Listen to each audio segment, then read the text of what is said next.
Sandstorms are very, very dangerous.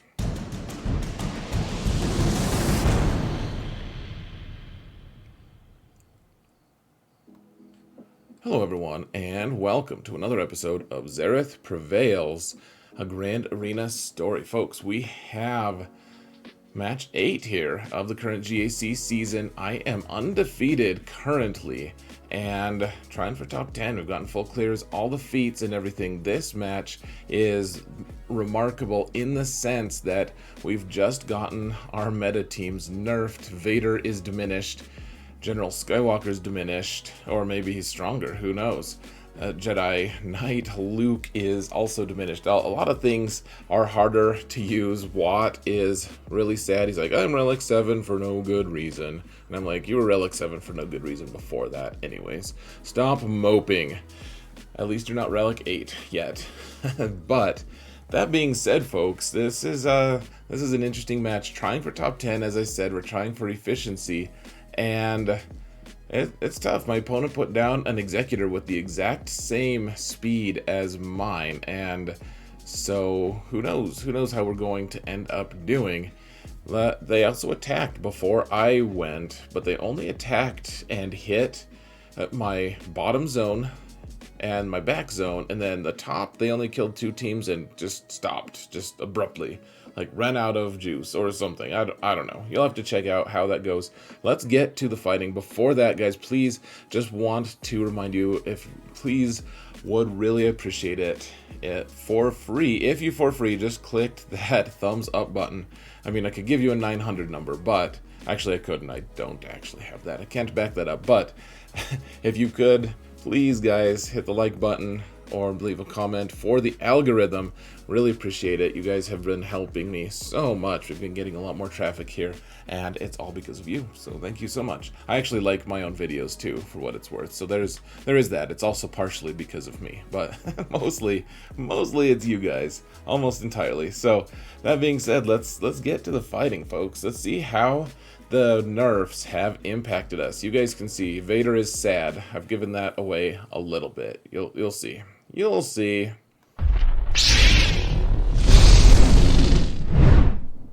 Alright, facing someone named McVeigh, and I believe this was during our Gambit fight night. So, my opponent did fail an attack, 2 attacks actually, on Nute, and then failed one on Commander Luke as well. I don't know exactly what happened. You guys couldn't see it. And then up top, he just didn't attack more. After that, he did one-shot everything else in the back. So he had actually placed 2 GLs on defense. One was in the bottom zone, the other one is in the top zone, and you can see there's General Skywalker up top with Rey and everything. He did put his General Kenobi with Cat and other Kenobi down, and I was like, oh, I have an answer for this. We're using Supreme Leader Kylo with Zombie and Acolyte Cheese, so once you do your AoE with Supreme Leader Kylo, then people just hit the Zombie, and that's it, because Zombie has advantage. It doesn't go away. It's pretty dumb. I'm annoyed that it still works, but we're going to use the tools that are given us. So, otherwise, this comp doesn't stand a chance, frankly. I did make a mistake on that first shot. I used the special from Acolyte, and that's a mistake because the basic is what puts her into stealth. And so what we're just doing is we're making it so the Zombie never dies, because there's another Night Sister on the board with us, and they can't even hit Acolyte because they don't have an AoE, and she's in stealth. So they're just going to hit Zombie forever anyways, even though they kind of have the option. So you can see there's that weird little bug where they all clump together when they pops his ult, when Kenobi does. And so he could easily have... so they can right now target Supreme Leader Kylo. He is available, and it takes forever. I can't crit them very well. Now I'm able to do it a little bit because I've done some more damage, but for a long time I wasn't able to crit with Kylo. You can see this has been 2 minutes of Kylo just watching Zombie take it, just taking it. She takes it like a champ. Good for her. Good for Kylo, just watching her. But eventually you ramp up enough stats from Kylo that you can pop your ult and start just taking them out. Good old Ahsoka, she's like, or Cat, she's like, oh, maybe Zombie needs to die again, perhaps. Has anyone checked if Zombie needs to die again?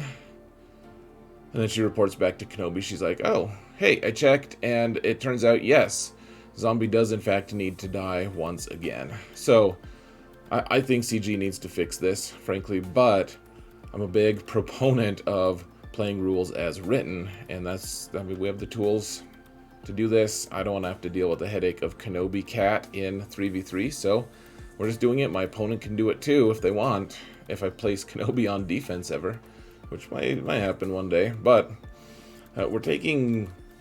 so this team was on the bottom front zone, and I'm like... Bad Batch is pretty good against it, actually, because what happens is, as long as Echo goes first, which you have to make sure that he does go first, of course, because they do have plus 20% turn meter from Maul at the start, so they are faster than what their profiles look like. And actually, I think Sidious ended up going first, but I didn't care.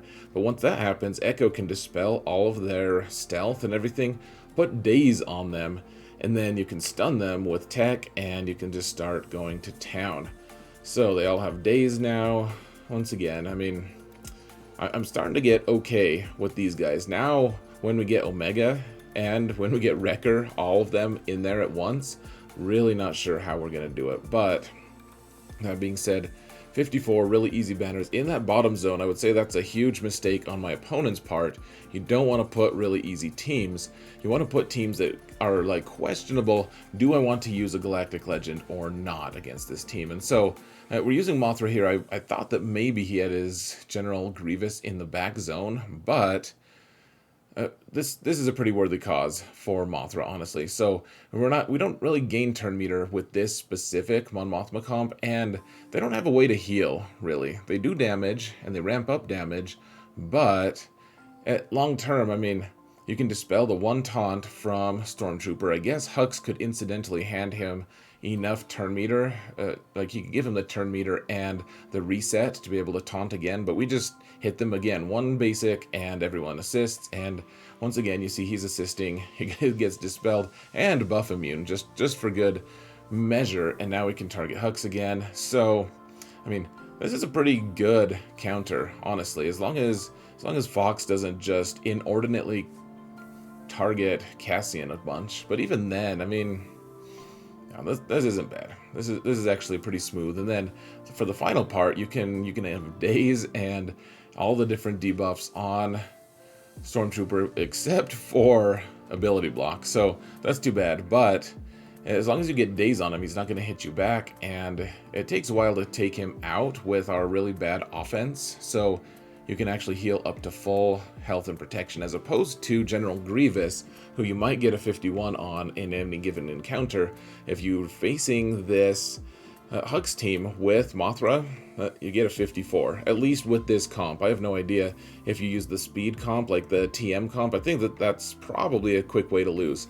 Now, for the final match in this zone, he has Jedi Training Rey here, and that's it. I mean, I can't believe we've already gone through 5 attacks. I wonder if I skipped one accidentally, if I just like didn't include it. But they went first. My Jedi Revan team decided may as well. Let's just see if we can take out Jedi Training Rey. They put smoke on her.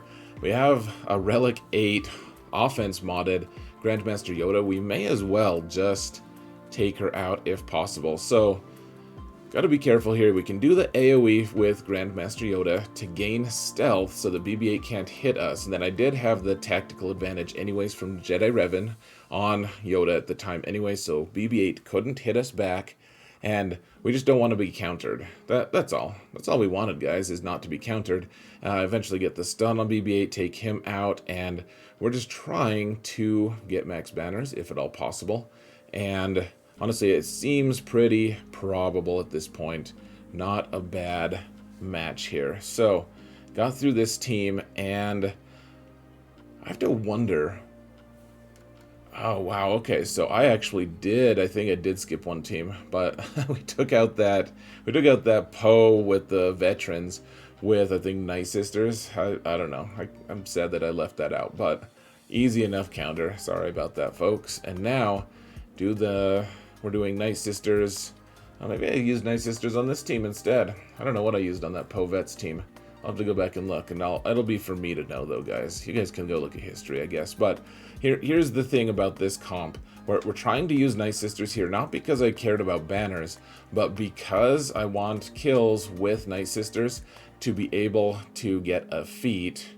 And in the end, one of these guys died. I think Magnagard died of sadness, died of dots, and so my Night Sisters only ended up getting 2 kills. Unfortunately, we still need 1 more, and now we can just use, we need to go up top and take out this Rey team. Because obviously the Rey is pretty good. Now remember, Rey actually changed as well. She is going to be gaining mastery every time there's a green locked buff added to anyone. And so, she gains mastery every time I gain turn meter, and so and I gain turn meter every time someone gets a green locked buff, and so she's actually gaining in damage as we go along. So it's a little bit more stressful than usual. She's about to get her ultimate. I know that Solo tested it, and he had already had the ultimate, or he got the ultimate like right before Rey. Mine's not significantly slower than his. I think the team he tested on, his second link target was just faster or something. So anyways, survived that first ult. Now, keep in mind, I'm using armor here instead of Watt. Watt would be just fine, but armor is nicer against Rey because you're gaining that plus 15 health, and against this Rey comp, armor is almost guaranteed a turn. I don't think there's a way that armor doesn't get a turn. You don't wait for the 3rd stack, because Rey could theoretically get her whirlwind off and kill armor before she takes a 2nd turn. You don't need that 2nd stack against this particular comp. So now we survived this 2nd ultimate from Rey. Now we're just trying to, I think this is a full health Rey is what it is. So lots and lots and lots of health. And we're just trying to chip away, take out her huge pile of protection. Easy enough there, and we got it. We get it. We got it. So here's the mistake that they made. I would have never taken this comp against General Skywalker if they had deployed it in that bottom zone. But as it was, they put it in the top zone, and I was like, well, I have like 3 GLs, and this is a massively annoying comp to be able to beat with an off-meta team. And so, easy enough, we're just going to use Kenobi here. And with Kat getting her Annihilate on General Skywalker, it is one of the most comical counters you will ever encounter. So, we've got Nute with Jango and Nest here. Decided to use Ki-Adi-Mundi with Basti. Took out Nest before Nest could even go. We got a stun on Jango, so that was pretty fancy right off the bat, so that once he burns us, he doesn't even have to do his big hit for us to be available to take him out. Now, gosh, I'm debating, what should I do? I probably should pay the extortion, I guess, but that was a huge hit from Jango. Basti no longer has her bonus protection, so that's scary. We did take out Nute once. He came out of hiding, and I was like, you know what, let's just take him out real quick. I think we can just finish Jango off without paying extortion here. 53 banners. Not too bad against the GL Nute team. And now we can keep moving. So there's a Bando team with IG-11 and Mando, all relicked. But I don't know, it's just pretty weird. So took out Bando right away with Han and Chewie. Wedge, of course, is helping where he can. This other Mando he kind of can help a little bit just because we took him out the first time he has the bounty hunter's resolve or whatever, and I don't know, he stole a banner, so how dare he. But now I don't know, we can keep moving. They have this Finn Poe team, but the Finn is not fast enough to go before our 360 speed Piet after the turn meter gain, or after the leadership gain. So and then I did in the off season, or in the last week, in between weeks, I did speed up my Dark Trooper, so he went next, and they killed him before I could finish explaining. And now this one I was just more curious to see. My buddy Endal BL has done this quite a bit, but then so here's the kind of the wonky thing about that situation was Endal was telling everyone about this comp and how it works really well, and then the 2 times I saw him use it, he, like, the first time he barely won. I was like, okay, maybe that was a really hard one, and then he lost it, and then apparently he's never lost it again. I think he probably just put better gear on him or something. But that being said, I was like, I don't know, I don't really want to deal with that nonsense if that's really going to be the state of things. But you have a few really good things against this team. So you have healing immunity from whistling birds, and these guys heal quite a bit, so you got to be careful. You have the stun from Quill, so you can control OG Kylo, which is really important, because once Kylo gets close, like once he gets below that max health there, then, or below his protection, he can start doing some really crazy big hits. So if you can keep him controlled and not doing his AoE to continue to feed everyone else turn meter, that's going to be really important. So once you get it down to crew, it can take a little bit to take him out, but he has healing immunity, so you can't really die. Like, he just dies eventually. Like, he's like, I'm trying to heal, activate healing ability, and it's not there, it's not available. So finally got through the top zone here, and he's got Executor and Raddus, kind of a weird mix. Now I decided to take out Executor because so I had the mirror. I changed my comp, or my defense. My opponent was not, I feel like this was not bright on his end. He just put Executor down. I don't think he has a team that can beat Executor, but, and all evidence showed that I actually did have a team, but whether or not, I don't know if I played it right. He went first. We have the exact same speed of Executor, and so I'm trying to take out this Razor Crest. Not quite enough damage here, so they get their contract, which sucks so bad, and just trying to take him out. Finally got one of the lives of the Razor Crest down. Slave 1 is here, and yeah, things aren't great. We're doing Gambit Fight Night, and I believe that the right move here is just to do basic on Boba. And I think that what they eventually talked me into was targeting Slave 1 and doing an AoE. We'll see if that actually happens. But that's a huge mistake, because Slave 1 can just shoot me back, and I guess he can't apply target lock to me, but because I have chaff, but we're not applying target lock at all here. We're just doing some ability blocks, and then Razor Crest dies, and the only targets here are now only that really super buff Houndstooth. You remember, this is the now buffed team, the now buffed Executor. I did get my locked debuffs first, so I was like, oh, we're actually doing okay right now. We just need to stay the course, get a bunch of breaches, and call it good. So we do the AoE, almost kill 3 of their ships, but not quite. And then they get all their locked debuffs on me. And I'm still pretty far away from getting my ultimate. Just need 5 breaches, but you know, maybe we're there. But they got away before me, destroy my capital ship, and then I just basically don't get another turn after this. So didn't kill a single ship, didn't even kill Razor Crest. You can see how close Razor Crest was to dying, like 2 times.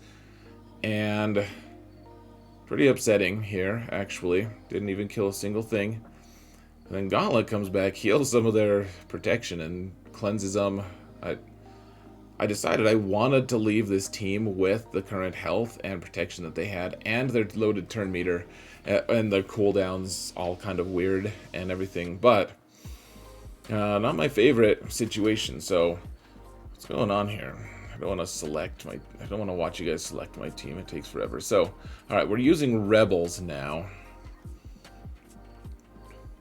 Frankly, I don't care if you guys see me select my team, just to be clear. You guys can come watch me live anytime I'm live. This was live. So, they started off really well. They killed Biston, so that seemed pretty ominous. And then Falcon is not doing great.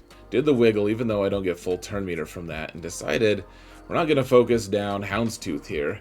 People say you have to use Rebels to take out Houndstooth first, and I get that. I think that's wise, but in this case, I don't feel like it's warranted, really. Like we don't want that. Now, they did dispel the Falcon here, which is a little bit scary. We need to get the Falcon back to wiggle status to be able to not get shot. So we did get the dispel on Houndstooth, got a really key assist, and then Razor Crest dodged a few times, so that was fun. Dodged again, but with Cassian here, I think those are guaranteed hits, at least on the initial 2 shots. So took out Razor Crest, and now they still do have all their other ships in reserve, and this Houndstooth is obnoxiously difficult to take out, of course, but at least we're doing some damage, right? Like we're doing okay. If we can just focus on the Houndstooth until another ship comes in, and then take the next ship out, then maybe eventually we can do this. So decided to take a second tank in just to get he was already target locked. We could get the assist and everything, and now we can dispel someone with Cassian. I just took a basic though, apparently. Not sure why, but took out IG 2000. And now we've got Houndstooth to take out again. Oh, except Slave 1 is here. So he is taunting though. May as well just shoot him. Shoot him up while we can. Took him out before he could really even do anything, which is pretty fancy. And then calling assists on the Houndstooth. Again, really tough to take this dude out. Start shooting his protection. Falcon will eventually get it. They do have their locked debuffs. And dear lord, this is just taking so freaking long. And this is a wounded Executor. This change really did make this team quite a bit better. So, and no complaints from me. I mean, the investment to get this ship is pretty huge. So we got 44 banners. That would have been a 64 if I hadn't failed the first time. Obviously, not really that relevant. But now I'm gonna take my Executrix team with my Empire against this Raddus team. They don't have Houndstooth because Houndstooth, remember, was with Executor. So, I mean, I think that's probably why they put it down, just because they're like, well, this team is useless now anyways. May as well get a little mileage out of it by putting it on defense. But, I mean, frankly, I've never liked that as a way of doing things. All right. In hindsight, I think maybe it would have been smarter to just take in Gauntlet to get all these dispels instead of taking Shuttle in to get some dispels. I think Gauntlet would have been better, especially because my Gauntlet is Relic 5 on the pilots with 60 mods, but didn't end up mattering that much. Give everyone all the buffs, even though they can't actually gain turn meter because they're all dazed. But I thought it was funny. The Sith Marauder was here as the backup fleet. It was just funny. It's like Raddus is secretly holding some random like Sith warrior in reserve to help them at need, and then Maul is here too to back him up. So that was pretty cool. But I love that Maul showed up, and he's like, you can't hit the guy you want to be hit. You can't hit anybody but the guy you want to be hitting. It's like he made sure I didn't make a mistake. He's like, no, don't hit me because that would be a mistake. Actually hit the guy that should be hit, and so I did. Scimitar, I would love if it got a rework. I doubt it will, but that would be fancy. Got a 64 there, so we had one fail in fleets, and now I decided to do fleets first because I needed to know how good I needed to be on these bottom teams. I only have one Galactic Legend left and needed to figure this out. So now is the time for Vader to shine, right? Vader's gonna do it. Do it, Vader. You've got to apply all the debuffs. This isn't a high tenacity build on Bossk. He's only got like 160 potency total, maybe even less. I think 120. So I should be applying dots every single time I do a Force Crush. Didn't really happen, but that's what should be happening. So got Fracture on Bossk. Tried to take out Boba. Remember, I put the weapons tech on to Vader because Wat still disallows revives on the weapons tech, which is pretty nice if you ask me. And so we were able to take out Boba after a few chops, and now we've just got to wear this Bossk down, slowly get as many dots as we can, and he will eventually just die. Do the fracture, and obviously he's still taunting, so that's fun. Do an AoE. Didn't quite get him, even though we had like 11 debuffs or something stupid. We can use Watt, kill, got a second kill. Dying death by sadness, pretty fun times. And let's see. Yeah, now we're going to use Rey. Now you want to get as many banners as you can with Rey, obviously. So you do Lifeblood a couple times, and then you're at the 60% mark. So, and you have a bunch of bonus protection that they're hitting, so you can chop Grievous down, and then you want to take out B2. And really, you don't want to do Lifeblood anymore. You want to just do basics so you can get your health pool all the way back up so you can get a 66. You guys have seen me do that a few times this season. When soloing, you have to judge pretty carefully to make sure that you can actually survive off of just 2, or all of your protection can remain intact after just 2 Lifebloods. But, I mean, even with an offense build, Rey, like mine, you still have a pretty decent amount of protection built up. So, got a 56 there. We only have one team remaining till we get the full clear, and it's this weird Dengar team. It's not that weird, it's just bounty hunters, but we want to get as many banners as we can, obviously. So, just trying to control the situation, and if we can get stuns on these guys, that'll be great. Obviously, Dengar just stole some banners with his grenades, and of course, IG 88. Got it. There's too many IGs in this game. Too many Inspector Generals in this game. So, took out Cad because he can be really frustrating. I don't know if that was the right order, honestly. The thing is, he has an unmissing stun that could land. So, you know, it ignores the foresight the BB-8 would have, and I didn't want to get stunned by Cad Bane. He's a pretty decent control piece. That being said, we got a 53 here. Yay for us. Didn't quite cost us all the banners. So, at the end of the day, we got a pretty decent score. Let's see. Yeah, so, here it is, 3308. That's actually one banner higher than I got in my previous match. But the difference here, guys, if you do the math, this is actually, I only dropped 30 total banners. And so that's, I dropped 22 on that Executor fight, and then only 8 combined on the rest of them. I mean, granted, I did get a few extra wins here and there at above 54, but pretty good. He had already dropped 30 before. He had kind of struggled against the rest of my defenses, and so at the end of the day, folks, he didn't even attack again. This was the final piece. He just gave up. I guess he just realized that Traya and Bossk and company actually require decent counters, and he probably just ran out of them. So, that being said, folks, we are at 8-0, and in the top 10 right now for this current season. If we can maintain, if we can get decent banner wins with full clears, there's a decent shot of getting top 10, but there's 4 more wins that we got to do, so can't lose sight of the prize. That being said, folks, I'm sorry that I forgot what team I used to take out that veteran squad. That is gonna bug me for a while, but I'll be able to find out soon. You guys can find out later if you want.